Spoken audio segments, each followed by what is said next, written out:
మరో breaking news చూస్తున్నాం. Warangal CKM హాస్పిటల్లో నిన్న ఉదయం కిడ్నాప్ అయిన పసికందు కథ సుఖాంతమైంది. పోలీసులు ఈ కేసును ఛాలెంజ్ గా తీసుకుని 24 గంటల్లోనే ఛేదించారు. పసికందును అపహరించిన మహిళను అదుపులోకి తీసుకున్నారు. వారు చిన్నారిని తల్లిదండ్రులకు అప్పగించారు. నిందితురాలిని ఆదిలాబాద్ కు చెందిన సునీతగా గుర్తించారు పోలీసులు. పసికందును తీసుకుని వెళ్తూ ఉండగా ఉట్నూరు బస్టాండ్ వద్ద అదుపులోకి తీసుకున్నట్లుగా పోలీసులు చెబుతున్నారు.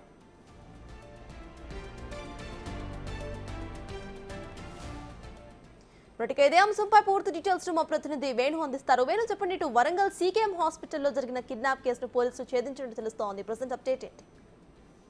నిన్న పాప కిడ్నాప్ అయిన తర్వాత కూడా ఈ విషయం తీవ్ర కలకలంగా మారింది. ఏకంగా హాస్పిటల్ నుంచి పసికందు అపహరణకు గురి కావడం ఏంటనేది కూడా అధికారులు కూడా సీరియస్ గా తీసుకున్నారు. దీంతో వరంగల్ సిపి 3 ప్రత్యేక టీంలను ఫామ్ చేసి ఇంతజారుగంజ్ ఏసీపీ ఆధ్వర్యం లోపల విచారణ ప్రారంభించారు. అయితే ఆ దారిలో జంక్షన్ లో వద్ద ఉన్నటువంటి సీసీటీవీ ఫుటేజ్ అని గుర్తించగా ఆమె వరంగల్ బస్టాండ్ వైపు వెళ్లి అక్కడ నుంచి ఆదిలాబాద్ వైపు వెళ్ళినట్లు కూడా గుర్తించారు. దీంతో 2 బృందాలు ఆమె వెళ్ళినటువంటి బస్టాండ్ జంక్షన్లన్నీ కూడా వెరిఫై చేసుకుంటూ సీసీటీవీ ఫుటేజ్ ద్వారా ఉట్నూరు వద్ద ఆమె బస్టాండ్ లోపల ఉట్నూరు వద్ద ఉండగా ఆమెను అదుపులోకి తీసుకొని ప్రస్తుతం ఆ పాపనైతే నిన్న రాత్రి తల్లిదండ్రులకు అందించారు. అయితే ఆ పాపకు ఆరోగ్య పరిస్థితి సరిగా లేకపోవడంతో తిరిగి ఎంజీఎంకు పంపించి ప్రస్తుతం అయితే వైద్య పరీక్ష నిర్వహిస్తున్నారు. అయితే పాపకైతే ప్రాణాపాయం ఏం లేదని వైద్యులు చెప్పడంతో కూడా ఊపిరి పీల్చుకున్నారు.